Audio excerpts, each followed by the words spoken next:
Hi guys, welcome back to yet another video. My name is Martin. I'm filming this in my storage unit today being Sunday, Father's Day here in Australia. So for all the Australian viewers, happy Father's Day.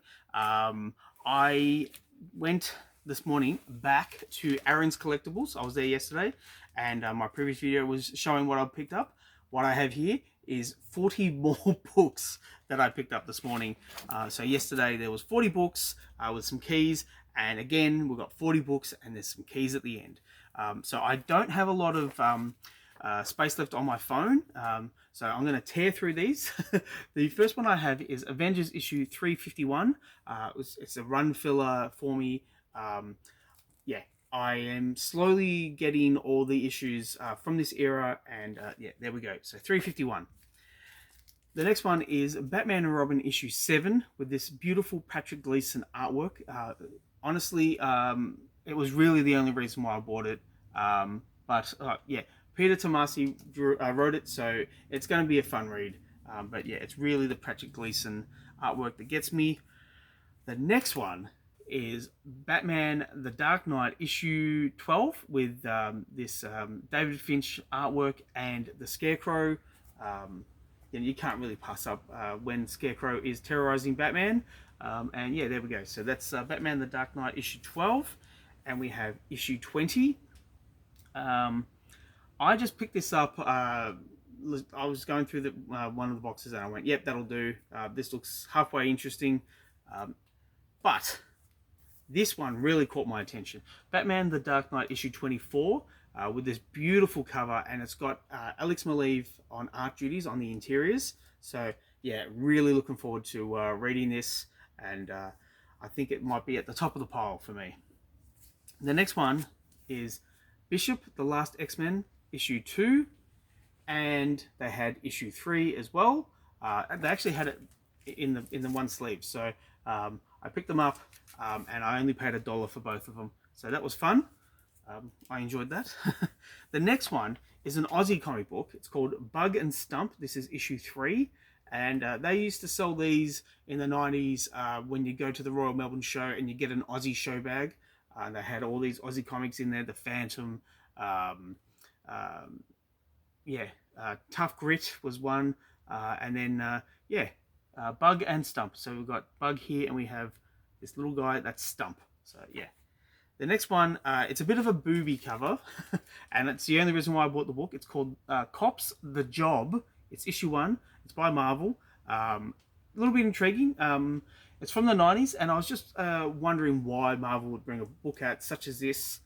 So I'll give it a read, not just for the cover, but I'll give it a read and I'll make a judgment on it afterwards. The next two that we have is Earth X issue 6, which I bought for this half man, half sloth, and the Alex Ross artwork. And we have issue 7 with a weird looking Hulk. He's wearing a diaper for some reason. I don't know why. It's a little bit weird, but it is issue 7, and we'll see how we go. The next one is Glow Summer Special. It's a one-shot. It's by IDW, and it's a compendium to the Netflix series. I was a fan of the series. I watched every episode. I know they left it on a bit of a cliffhanger, but it was a good ending. And yeah, so I will give this a read. I don't know how adult this will be. Actually, it probably won't be adult at all, but you never know. Yeah, it's IDW, so you never know.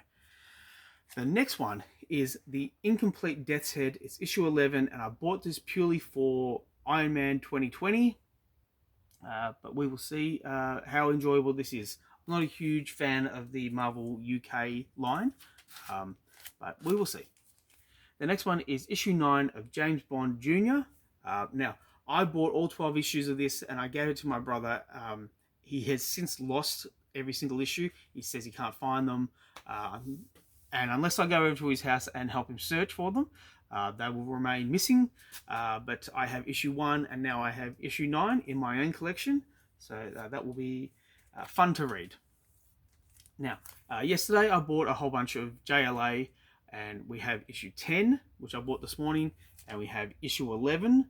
They're part of the Rock of Ages story, which I read the back end of that story, and it was a little bit weird, but it looks nice. So I will add them to my JLAs, and I'll read them sooner rather than later. Now I'm going to tear through these. We have Namor the Foist, Namor the Foist Mutant, Namor the First Mutant, issue 1, with this beautiful JLA cover. So we have issue 1, issue 2, issue 3, issue 4, and that was it for JLA's covers. But we have issue 5 with this beautiful painted cover. I don't know who's done this, but it's very nice. We have issue 5. I already had issue 6 in my collection, but we picked up issue 7 with Dr. Doom. This should be a fun read. And then issue 9. I don't know who this guy in blue is, so if you do know and you can tell me in the comments, please do. And then lastly for the series, we have Namor the First Mutant, issue 10. Yeah, they had all those issues, and I thought, why not, for $1, let's pick them up.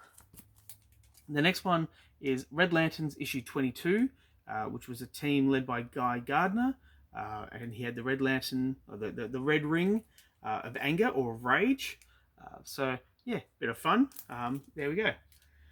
The next one is Speed Racer issue 10, which is a bit weird. It's got Speed Racer falling off a cliff and this girl falling out of the car. So that's a bit horrific, but hopefully he saves the day. Now, I bought a bunch of Supergirl issues yesterday, and I knew they had more, so I went back with a list. So I knew what to buy and what not to buy. So we have issue 45, issue 46, issue 47, issue 51, and this sticker is on the cover, unfortunately, but it's $1, so it's okay. And lastly, we have issue 52 with her and Brainiac. So yeah, I just filled in the run of Supergirls that I needed, and yeah, there we go. So the next, what we have next is some key issues, or just some interesting issues. And this is the oldest, well, one of the oldest issues that they had that I picked up. It's Omega the Unknown issue 6. I don't know anything about this. This is the first issue of this series that I've bought. So yeah, we'll see how we go. Then we have Pirate Corps issue 1 by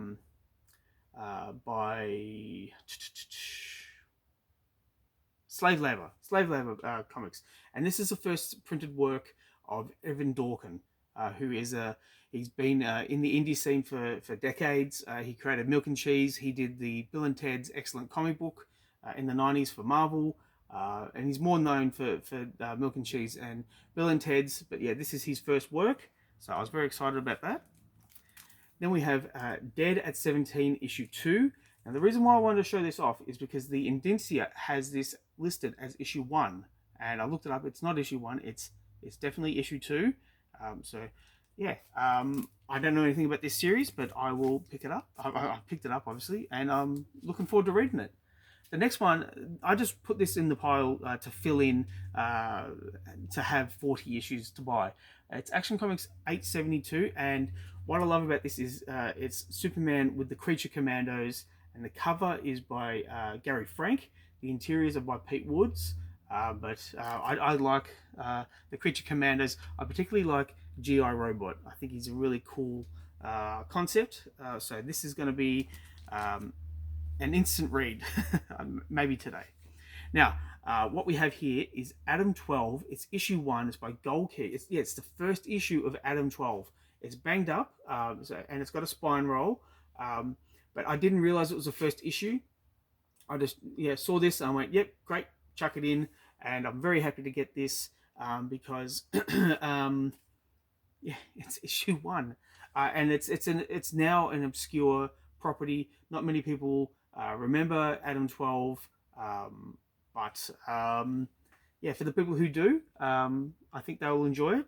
I certainly will read it, and I think I'm in for a bit of fun, because comics are meant to be fun. Now, what we have next is Artemis Requiem, issue 1. I've liked Artemis since she was introduced in Wonder Woman. I liked how she tried to take over the series, but it didn't really work. So DC have this Wonder Woman, not a clone, but like a character like Wonder Woman, but without the goodness of the character. So she's a little bit more rough around the edges.